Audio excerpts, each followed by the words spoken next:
Thank you all for joining us today for Demo Friday featuring Gluware, titled Software Enable Your Brownfield Network, Automate Multi-Vendor QoS on Routers and NAC. My name is Jessica Lyons-Hardcastle, Senior Editor at SDxCentral, and I'll be hosting today's webinar. Joining me today is Olivier Hoon-Van, CTO and co-founder of Gluware, along with Jeff Gray, CEO and co-founder of Gluware. Today's session is going to be especially relevant for DevOps, including network architects and operators, as well as executives in industries such as pharmaceuticals, life sciences, and medical products and healthware, as well as banking and financial services. Leaving this webinar, you'll have a solid understanding of how Gluware's platform automates and orchestrates the Brownfield enterprise network. You'll also learn how to automate multi-vendor QoS on routers with Gluware to expedite application deployment. And you'll learn how to automate the deployment of NAC on existing switches with Gluware to address security concerns. With that, I'd like to hand the presentation over to Jeff. Thank you very much, Jessica. It's a pleasure to be here. I'm just going to go ahead and share my screen. And for today's webinar, we are going to show automating QoS across Cisco, Juniper, routers, switches on a pre-existing network without needing to redeploy it or code anything. Actually leverage your pre-existing knowledge of the network as well as CLI that you've built from the ground up, as well as a challenge that has recently come up, which is about automating security policy, specifically NAC at scale. And so this is what we're going to share. I'll go through a quick overview of Gluware, as well as what we're going to do in the demo with a specific use case. And then Olivier will take over and share an update in terms of the use case, our methodology, and then go ahead and show a live demo, and we'll end with Q&A. So let's get started. At the highest level, who is Gluware? And our vision is to make networking simple. And our mission is to simplify networking by delivering the best multi-vendor packaged enterprise automation solutions in the market. There has never really been a packaged offering specifically for network engineers, both architects and operators, that is packaged that you can use and be able to leverage in your environment without having to build it from scratch. So Gluware at a glance, we launched and were funded in 2011. We've raised about $44 million to date. We're located in Sacramento. And you may have known us formerly as Glue Networks, where we cut our teeth on automating WAN architectures. And first, in fact, we rolled out the first Cisco IWAN and NG WAN automated solutions, the first SD-WANs globally deployed back in 2011, 2012, that we launched at Open Network User Group. But since that time, we've really expanded to multi-vendor. We now have 17 vendor operating systems that we automate across the data center, WAN, and LAN. And with a breakthrough that we made in 2017, we have now figured out a way to be able to automate every pre-existing multi-vendor network that is out there. And so we leverage the term Brownfield. That's an industry term, but that really means pre-existing network. So any multi-vendor enterprise network that's out there, doesn't matter if it's, very specially made or more standardized, any mix, we can ingest the running configurations of your network and be able to bring automation to it in a very elegant manner. In fact, one of the leading analysts in the market that we've known for years, he said the other day, he's never really said this before, but we're in a huge market with no competition other than a little bit of open source and a lot of elbow grease. And so we can't wait to tell you more about what we've built and how it can provide value for your company. We are currently automating enterprises in 25 countries, so very large global pharmas, global banks, retail. We have done some MSPs that are more focused on enterprises, global products companies, engineering companies, software companies. Very excited about the state of where the company is at. A little bit of positioning, as there's a lot going in this market. So we're at the management layer, and it is really an automation platform that is an intent-based automation platform focused on network configuration, network state, change management, compliance, and also the very difficult task of upgrading operating systems at scale. We're not focused on flows. like monitoring tools and visibility tools. We're actually very complementary with them. So as they receive alerts that can trigger Gluware to be able to make proactive change. We are currently not a very detailed analytics company. However, as we move forward through the rest of this year and into next year, being able to create nice autonomic use cases, and that will layer more into our company and where we're going. We currently have closed loop capability to be able to detect drift and then be able to reinforce policy. So there absolutely is some level of analytics here, but we just want to be very straightforward on what we are today. And then as we move forward, we'll be able to share more about the analytics story. In terms of the operating system, 17 vendor OSs as I shared in our variety of apps across the LAN, WAN, and data center. And we are very complementary with other platforms. You can think of us as kind of like power steering, if you will, for your network. And then over time, being able to add additional, self-driving capability. And we can't wait to share some of that as it comes down the pike.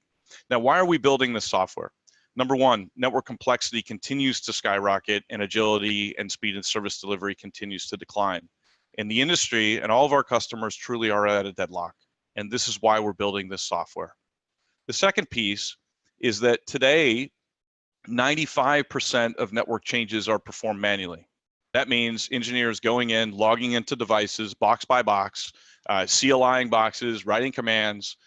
There are a lot of errors there. In fact, according to Cisco, 70% of policy violations are due to human error, fat fingering, or accidentally typing the wrong command, leaving a security hole or bringing the network down.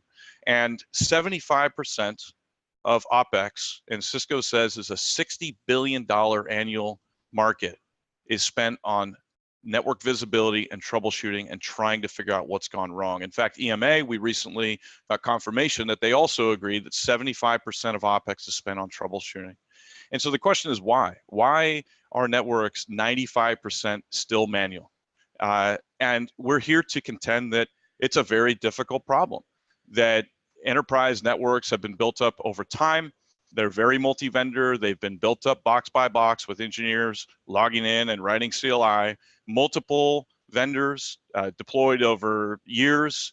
And there's a lot of knowledge there. It's not really possible to just forklift, upgrade, and start from scratch. And so the two traditional approaches are one, scripting, which requires developers as well as network engineers, and trying to work together to be able to create single purpose scripts to go and perform a task. And since they're single purpose, all of a sudden the problem shifts to, instead of going out and CLIing boxes, to maintaining, writing scripts, maintaining scripts, being able to create your own software. Now, for web scale companies, they've been able to do this. For the vast majority of enterprises, our customers are looking for something a bit more straightforward and not as costly, and being able to leverage their current skill sets. The second thing is vendor management tools. And vendor management tools, a little bit backwards, because most of them have support for just the latest hardware. There are feature gaps for legacy, certainly feature gaps for multi-vendors. So Cisco only, Juniper only, Fortinet only. Now all of a sudden you have all these different management platforms. It's very fragmented. You have to have expertise now within each management platform and each vendor, and there's a very high cost to maintain this type of heterogeneous environment. This is why we're building Gluware. So instead of engineers box by box or doing one of those traditional approaches that have a lot of there's a lot of cost and trouble associated with them, we've created an intent-based platform that abstracts policy above all of these different vendors and allows you to enforce policy down on a brownfield environment without needing to redeploy or code anything, pulling network state to be able to detect drift, to understand if there's any changes, and have this closed loop capability. We're here to contend that it's smarter because it's model driven and declarative, it's safe and predictable, that it's faster with a 30-minute change control window, that there's a 50-to-1 time and cost savings. If it's an hour change control window, it's about 100-to-1. And in the case study, we're going to show it as much higher and very simple. So no coding, no need to redeploy, just ingest your current CLI into Gluware in order to codify it and bring automation to your network. So the three buckets that we play in: one, network configuration automation; 2, security and compliance, and 3, change management and cost avoidance. On network configuration automation, you can now automate rollouts. You can zero-touch provision. This allows you to reduce risk and allows architecture teams to create features and then fast-track them over to the operations teams. In terms of security and compliance, you can now accelerate audits, even in a multi-vendor environment. You can identify network changes proactively at scale. In fact, we're now up to, with just say 8 cores, 64,000 drift detections per hour. 1 core is around 1,200, so plenty of scale there. Patch multi-vendor devices at scale, very difficult problem to solve. Nobody else has built this at scale, and going out in a multi-vendor environment and patching operating systems when there are vulnerabilities. And we all know that this is happening a lot lately. And then being able to auto-remediate. We have 3 ways to detect drift and then auto-remediate. Change management, cost avoidance, continuous delivery. So since it's intent-based, you can call Gluware from our REST API and then be able to spread changes in your legacy environment at scale. So it works very well with other virtual infrastructure management tools. Safe and predictable, as I mentioned, because it's model-driven, and the benefit to enterprises is to spread changes very quickly. So in terms of our catalog, we have 2 categories of applications. One are pre-built advanced solutions. As I mentioned, we cut our teeth on WAN, SD-WAN, config drift, being able to detect changes, ACL managers, so being able to work with multi-vendor firewalls and spread ACL rule sets in a much more elegant manner, and then OS upgrade, which we've just spoken about. Now, a breakthrough that we had in 2017, and this is really, really working very well for customers, is that we have a new technology called config modeling. And there are 6 technology-based packages, as you can see, and this allows us to go in and discover a network, ingest the running configs, and be able to bring automation to what you have across your routing, switching, firewalling, WAN up, load balancer, wireless LAN controller infrastructure. This is what Olivier will show you. In terms of how you manage Gluware, there are workflows which are prescriptive, customized and prescriptive for operations teams. Then there is a model editor for the network architects and gurus. You can purchase Gluware on-prem, VMware, Microsoft Hyper-V, as well as KVM, or cloud-based, which is hosted on AWS. And so the benefits are it allows you to work smarter because you can now automate your existing network as well as your future network. So both Brownfield and Greenfield. That there are 4 main keys here. 1, rapidly onboard. 2, no need to redeploy or reprovision any nodes. 3, no need to purchase any new hardware, right? It's a little backwards. You have to purchase hardware just to get automation. We're here to say that's not the right way. You should be able to automate your current environment, baseline it, allow yourself to have automation and understand what's going on in your current environment, and then that makes it far easier to refresh. So if you know what your current state of your switch is, pull that out, plug in a brand new shiny switch when you want to, and then auto-configure all of the parameters on it. And no coding required, no need to learn Python, no need to script. Leverage CLI, import your own CLI. Of course, same thing with REST-based. So for REST interface, we can do that, no problem. But this allows you to be able to preserve the current knowledge that you have. You can start out small with a single feature like QoS, and then be able to add more as you go. We're here to say that you can automate faster because it takes months of planning and being able to write scripts down to a couple weeks, that you can deploy on thousands of devices in minutes instead of weeks. Network level consistency, as I mentioned, in drift, in just minutes, being able to go out and understand the current state of your network and really simplify your network. So now you can centrally manage all your devices, whether they're one vendor or many vendors, that you can do a compliance check, you can enforce compliance, you can spread security policy, as we will show, you can update operating systems to maintain security, and then automatically remediate unauthorized changes. I want to finish on a case study. This is a real live global pharma customer that we believe will go public with us very soon. And they have about 440 global MPLS BGP routers. They're in the middle of a Microsoft OneDrive deployment. They need compliance as well. They work with a third-party outsourcer. Every time that third-party outsourcer has to touch their global network, it's 220 to 250K a pop, and it takes 6 to 9 months. And they just leverage humans to go out and be able to type commands on keyboards, and there's always errors there. And so we wanted to force multiply this customer, and they wanted it too. So they've been able to bring this back in-house and not have to outsource it. And the solution is about config modeling as well as config drift. So config modeling to be able to model and push quality of service, and then pull network state to understand that it's in the correct state. And so the benefits now, instead of 6 to 9 months, it's a few minutes, right? A few days I have it in asterisk because of their change control windows. Many other features are now automated. So they have NetFlow, SNMP, AAA, Ceph, all these common services. They have audit capabilities included. Now there is a project for security policy updates up to 25,000 devices, and we're very proud of this quote. It took a long time to get here, but Gluware is incredible. I've been looking for something like this my whole life. Now, this use case that I just described, this is exactly what Olivier is going to show. So Olivier, if you would please take it away.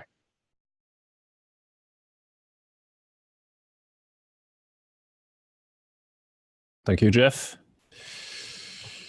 So I'm going to illustrate all that in this presentation. We're going to talk about config modeling and how you're going to be able to also, monitor your network and leverage config modeling to baseline your network.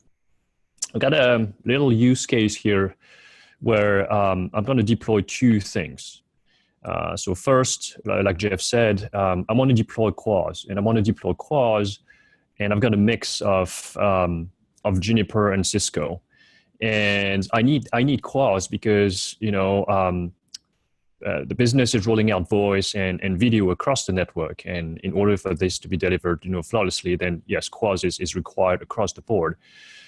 The problem is I also have some inconsistent QoS across the network. I'm not sure what's the network, what's the state of the network in terms of QoS. I'm not very sure. So I'm going to show how Gluware will help with that particular problem. And the second use case that I want to demonstrate is, okay, we want to deploy security on the edges, but something way more sophisticated at .1x, we want to deploy posture assessment to make sure that anyone joining the network will be able to authorize, to join because it's clean, virus-free, everything checks out, and there's no risk for that particular resource to join the network. And we're going to talk about physical and virtual because in today's environment, then every vendor offers their virtual flavor for every product that they've got, and I'm going to show how Gluware can address both physical and virtual vendor solutions. So I'm going to talk about the our modeling approach. What's Gluware modeling approach? And everyone that has played with configurations, about this monolithic aspect of the configuration. You go on the Cisco box, you do a show run. On the Juniper, you just do a show, and then you've got this big monolithic configuration where everything is mixed up. Well, so our approach is to try to take this big block of text and turn it into functional blocks, and each of the functional block is a feature, a network feature. My SNMP configuration, my QoS configuration on the routing part of my configuration. And this is a very, very important aspect of the way that we manipulate the features. It's because it's also a way to see that some features have dependencies. You're not going to start configuring routing if you haven't, configured the IP addressing plan on your router. So that's very important. That's the Gluware approach, is that we break this big, almost kind of ununderstandable monolithic configuration, and we break it into these network features that you can contemplate. So now that you understand that the configuration is now broken into this functional block, then you take one functional block and you want to model it. You want to put it into the Gluware system. So let's go and do a little bit of theory here. So as you know, each vendor have their own type of CLI items, right? Anyone familiar with iOS, they understand, class maps, policy maps, route maps, interfaces. Juniper's got their own jargon, and every vendor's got their ways of calling their CLI items. So we have ways to onboard these items and group them together in order to build the feature. And I'm going to show an example with Quaz just after this slide. But before, let me explain why a group is important. A group is very important because it's a way to configure Gluware to understand the boundaries that it will have to observe when it's going to configure a node. Let me give you an example. So let's take a Cisco router. A Cisco router, you can enable Quaz and you can enable zone-based firewall on this router. Well, guess what? Class maps are used in both zone-based firewall and Quaz. So when Gluware is configuring Quaz, you want to make sure that only the Quaz class maps will be touched. And then the class maps for zone-based firewall will remain untouched.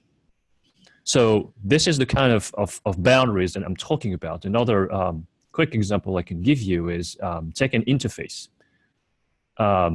Under an interface, you got all sorts of commands, and they're not always related to the same feature. You can have a Quaz statement, IP addressing plan, description, routing, spanning tree statements. Well, you want to be able to define the boundaries to make sure that, when Gluware is configuring interfaces, that when it's configuring Quaz, only the Quaz lines within the interface are touched, right? So you can do this with, what we call naming conventions and CLI masking. So this is something I wanted to highlight. The other aspect as well that we have for config modeling is that once you onboarded the CLI for your given feature, then you can feed that CLI with other user inputs to make it dynamic, making sure that your operations are not making mistakes, and you can drive how they interact with the CLI. And also, the device discovery is allowing you to drive the CLI that is generated based on the device state, the configuration state. I'm going to demonstrate this in the third demo. You're going to understand better what is this device discovery that I'm talking about here. So one thing important in Gluware before I jumped into the demo, what we call the assembly in Gluware control is what's activating the network features. You're going to see me play with an assembly, so I just want to make sure that you guys understand that this is what allow Gluware to see what feature needs to be touched into a particular node. It allows you to bind, CLI templates, user data, etc. So this is something pretty important. So let's move to the real demo now. I've got this is just to show you what I'm going to play with Quaz. Just 8 classes here. Just some theory for people not familiar with Cisco and playing with Quaz with Cisco. You have class map, policy map interfaces, and this is how they are configured and all their dependencies. Order matters in the way you configure Quaz, right? You can't configure proper policy maps unless you have class maps defined before, right? So this is something that you can do with Gluware, is controlling the order of all these different items and in what order they need to be rendered.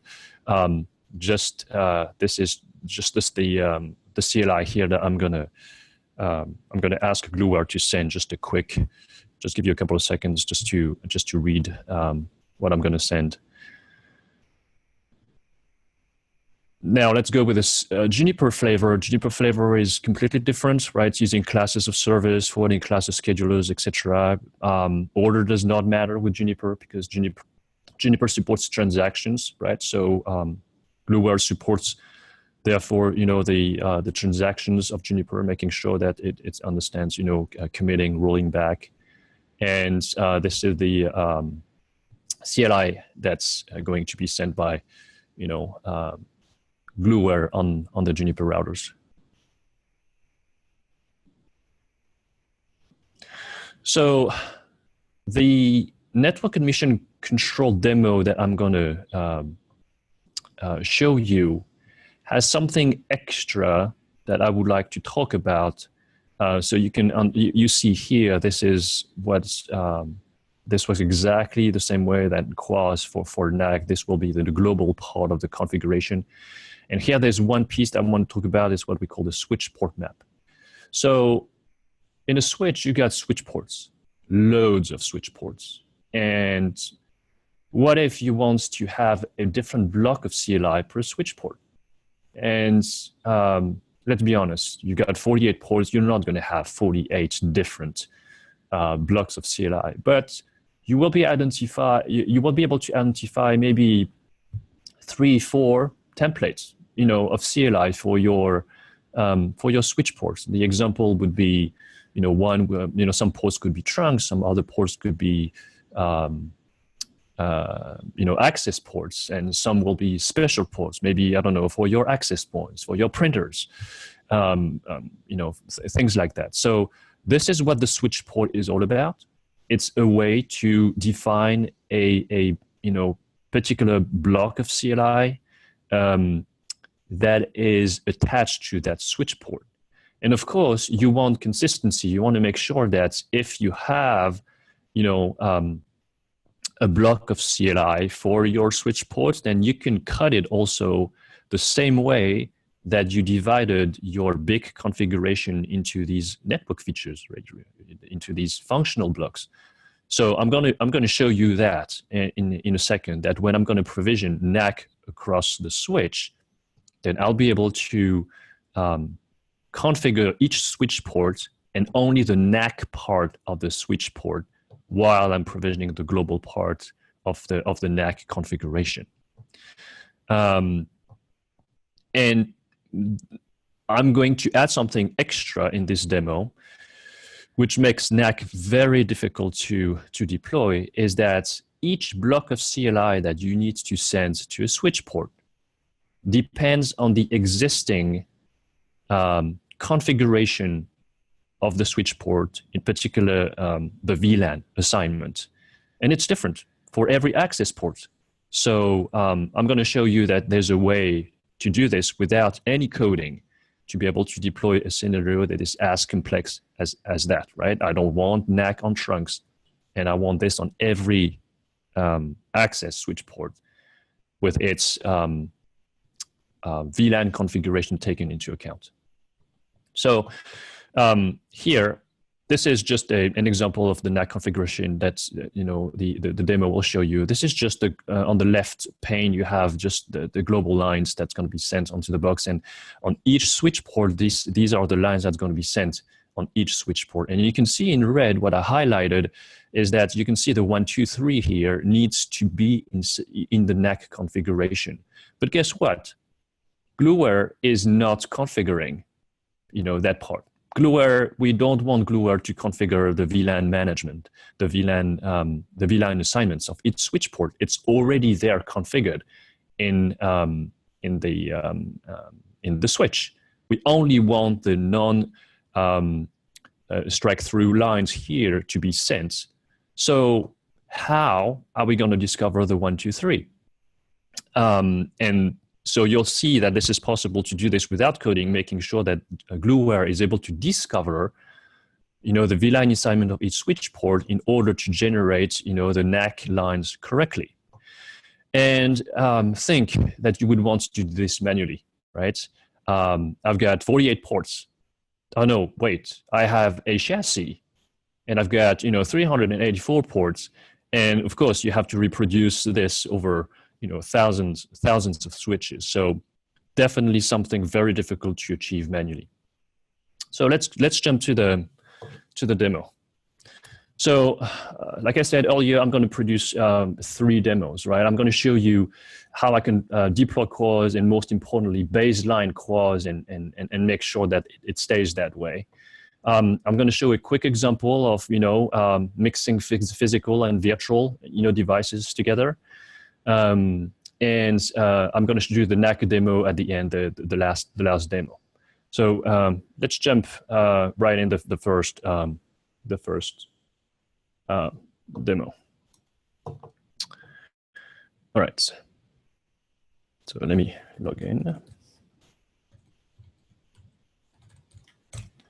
Okay, so I'm going to show you two apps of Gluware control. I'm going to show you config modeling and config drift.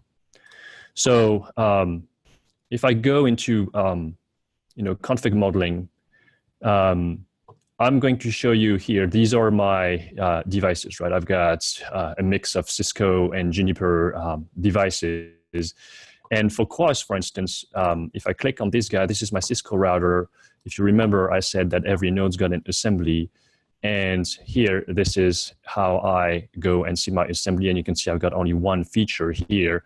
And I'll get something easier to visualize where I can show you this in a more visual way. So this is what I have here. This is the CORS feature that I want to use, and you can see it really looks like the drawings that I've shown you earlier in the PowerPoint slide. I have ways to see. I have my interfaces, my class map, my policy map. I can go and see and see the CLI lines that I want to send to this box. So you can see my interfaces. My class map here, my policy map. So this is what I'm planning to send to the box. And I can also see this the same for my Juniper nodes. So my Juniper SRA has got an assembly, and it's got this particular, CORS feature. And you can see I've got my forwarding classes. So let's click here, my forwarding classes. I've got my interfaces, what I'm planning to send from an interface standpoint, the scheduler maps, and my, schedulers. You can see here with the ratios I've shown you earlier. So let me deploy this now.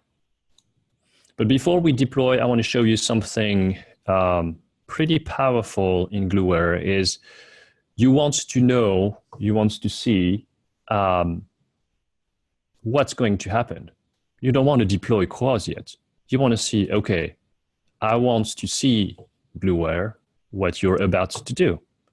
So I'm going to do something what we call here called connector preview. And the connector preview means that Gluware is going to run a real-time assessment of each box that I'm provisioning, that I would want to provision. We're not provisioning yet. And you'll be able to see what the engine is about to do. So you can see here that I have what the engine is planning to deploy for my CORS policy. And you can see that, oh, what's this? Why do I have old stuff here? And you can see that in all the CORS CLI that I have produced, then the engine is able to understand and crawl the structure, right? So Gluware added these extra exit statements. So Gluware understands the target language and knows exactly how to, add, remove, save, start a transaction, commit, enter config mode, exit config mode, etc. You don't need to worry about this. This is what we call the vendor-specific extension is all about. It's a way for Gluware to know how to manipulate the target language. And you see here an example that the engine understands that it's a hierarchical CLI, and therefore every time it goes into a structure, it needs to exit that level to go back to the next one. And then, like I said, what's this? That's exactly what it shows you the declarative nature of Gluware. This is because this iOS router had an existing QoS configuration, and the engine is wiping it off before putting the new one. So you can see it's removing the policy map, the class map, and you know, and here you can see that it's also able to understand that within the interface, it's supposed to remove the service policy statements that points to the old QoS to enforce the new one, right? If I go and see what's been done on Juniper, then it's exactly the same principle, and you can see that this is what the engine is planning to deploy from a QoS standpoint from that Juniper box, and that there is, this box was clean already, so there was just nothing to remove. Before I deploy, I can even show you, I got this Cisco router here, and just to show you that the engine saw the old QoS model, then yeah, true. I've got this particular old statement here, and these are my old, this is my my old QoS here. So now that I know and I can predict exactly what Gluware is about to do, I want to say, okay, well, now make it happen. And now the engine will go and deploy these two nodes. And you can see and track here that the engine is provisioning. I can show you this happening in real time, that this is happening, and this is what's happening on my SRX. And here, this is what's happening on my Cisco router. At the same time, I can make the logs richer if you guys want to see, you know, the true interaction with the node. And you can see that the engine finished here, right? I can see what's been done. Okay, this is exactly what I wanted. And we'll leave the Juniper box a little bit more time, because it's you can see that Gluware understands the transaction and is committing the change, commit complete. So it's able to understand that for a Juniper, it can leverage the fact that the OS understands a transaction. So let's wait for Gluware to finish provisioning the SRX. In the meantime, while this box is finishing, I'm going to show you something. I'm going to add these particular lines here. I'm going to take these lines, and I'm going to illustrate a non-authorized change into my Cisco box. And I'm going to see how we can detect that change and how we can remediate that change. So, okay, the Juniper box finished. You can go and see here. This is what's been sent to the box, and you can see that, you know, these two boxes are, you know, are provisioned. So let me show you another app we have. I'm going to show you config drift. What config drift is, it's a way to track your unauthorized changes. So you can see here, I have my nodes here, and I did a snapshot of, you know, all my devices before this demo. So they're all you know, unchanged, in unchanged state. And the white area that you see here, this is the workspace to play and see configs. So let's go and take a snapshot of these, you know, 4 devices that I have here. Remember, I only played with the routers, right? And I deployed QoS. So you can see that the Cisco came back in a changed state. So is the Juniper. Okay, let's go and see what happened. So here you can see I've got my reference config here, and on the right I've got what's been just recorded from the config drift app. And you can see, I can see here, oh, what changed? Oh, yes, of course. This is my new QoS that I've just deployed that I see here.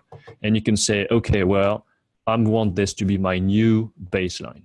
Okay. What about this particular one? Oh, here, one change here. What is it? Oh, yes, of course, same. I've just deployed CORS. Okay, I can baseline this one too. So now the engine will use the right configuration here to track down what happened, to track down what's going to happen. It's going to monitor this particular config. So now I'm going to produce this unauthorized change. Let's do this on the Cisco router.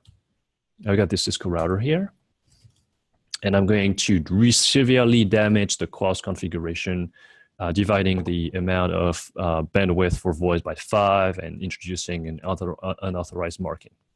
So if I go here again, and I take a snapshot of all my boxes again, okay, let's do this. I can close this in the meantime. Then you'll see that the Cisco box comes in a changed state. And here you can see this unauthorized marking, and you can see that my bandwidth has been, severely damaged here. So if you go back to config modeling,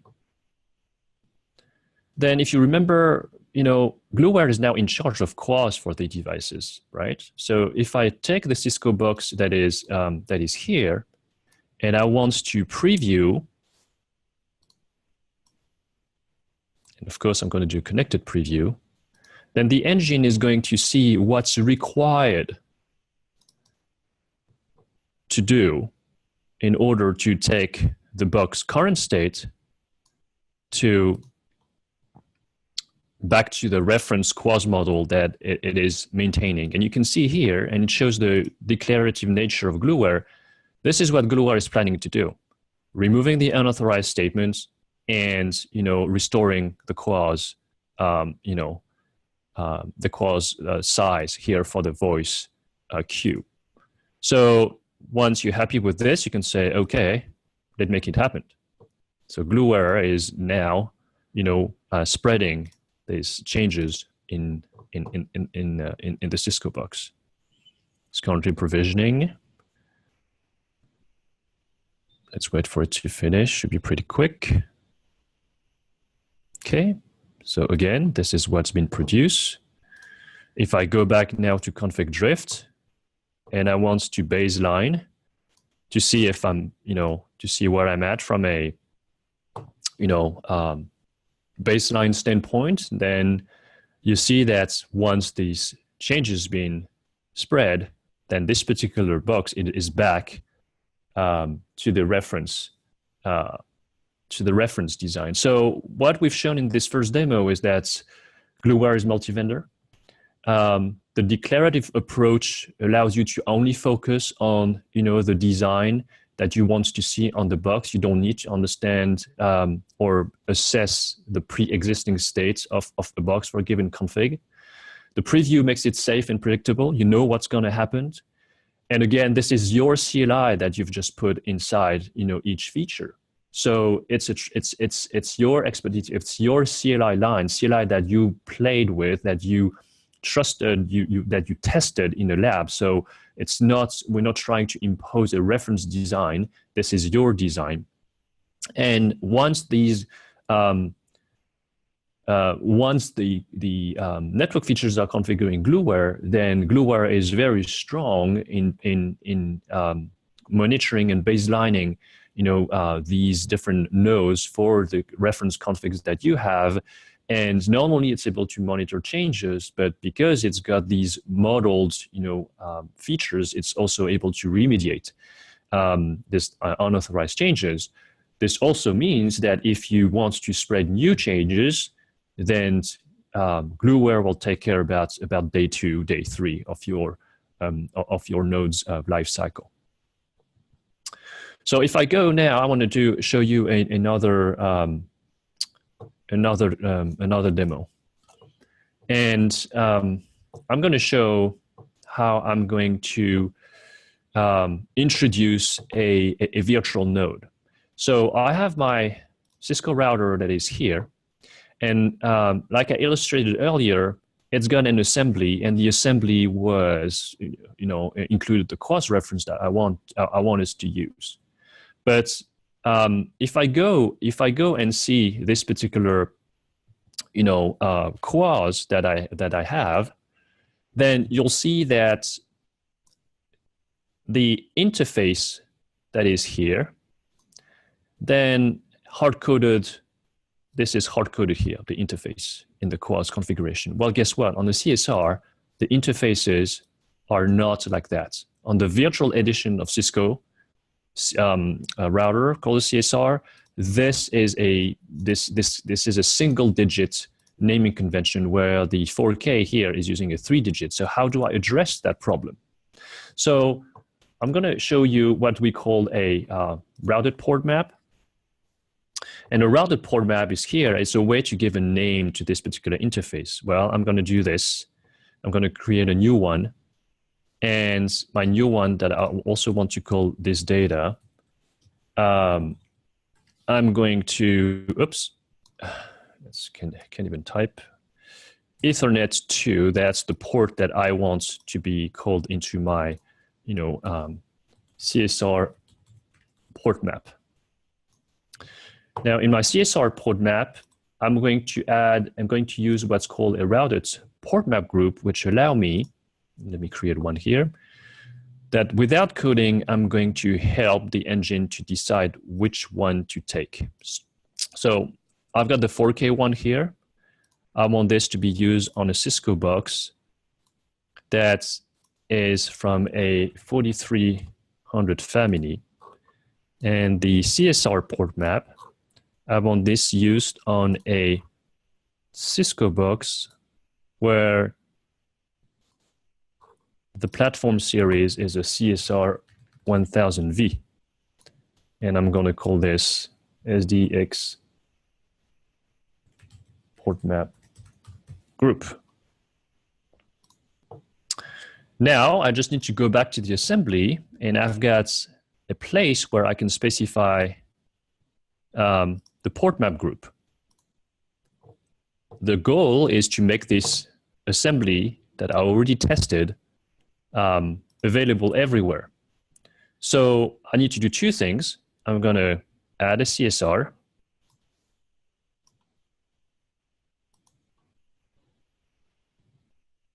So that's my CSR I have here. So we don't deploy CSR. There are many solutions that can spawn the CSRs, but once the CSR is deployed without a configuration, then this is where Gluware can configure, and this is what we're going to do now. Here you see I'm using the assembly, and I'm going to go back to my CLI here, where I'm going to use a naming convention here that allow me to specify that this is, I want the name of what I call the data interface. So if I take these two nodes now, my CSR and I'm going to deploy the two of them. You guys know the preview, so I'm just going to launch this. And so what do I expect on my particular 4K from a feature standpoint? Well, if you look at what's generated, nothing. Of course, it's already deployed. But if I look at what is going to be sent onto my CSR, then yes, everything is being sent to my CSR. And you can see here that the engine understood that for the CSR, it needed to change the interface. So I've just shown you that we can show that the CLI can be driven by the current state of the box. Here it was the physical aspect of the box. And then I can do a smooth transition from physical to virtual. And in the fact that we are able to deal with these two types of devices, it means that customer can also feel comfortable in, if they're not comfortable with virtual nodes, to still go back to physical. So it's interchangeable. So you don't need to worry about the physical or virtual aspect of the node with Gluware. Gluware can deal with these two. So let me show you the last demo. And the last demo that I want to show.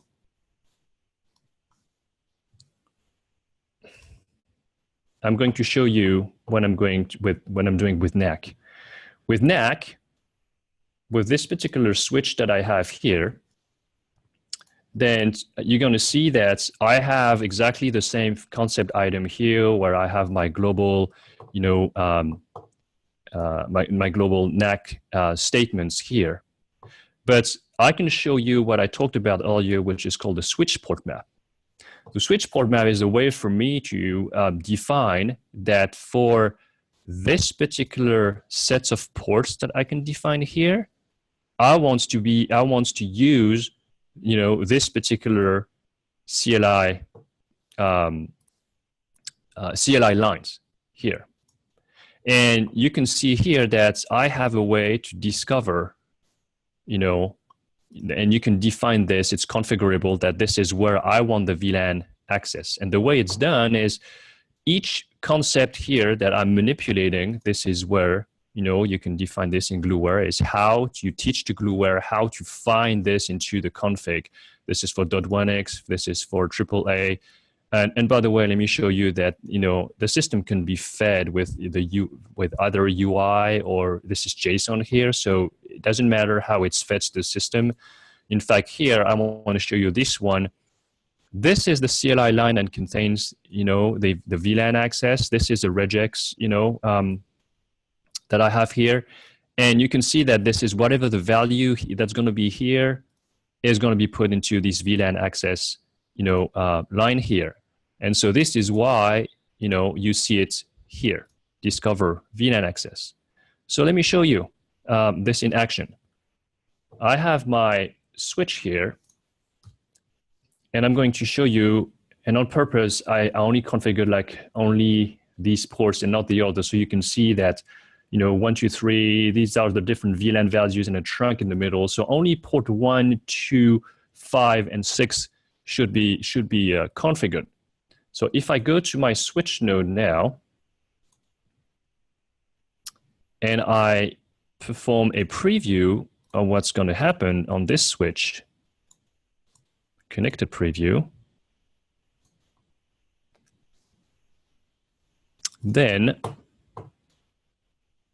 you're going to see that not only the global configuration of NAC will be deployed, but also the engine understands that it's supposedly needs to, find these different values. And like I said, 4 ports are configured, right?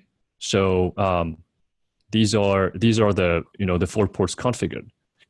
I can even take, a another port here, so that I can show you this is not, and let's do 555 for, for this one. I just introduced port 7. If I now, relaunch the preview for this particular node, then you can see that, the engine will automatically adapt with this detection. Should be done in just a few seconds. And you can see here that now port 7 has just now been added to 555. So that concludes this particular demo, where I've shown you that the CLI can be driven by the state of the box.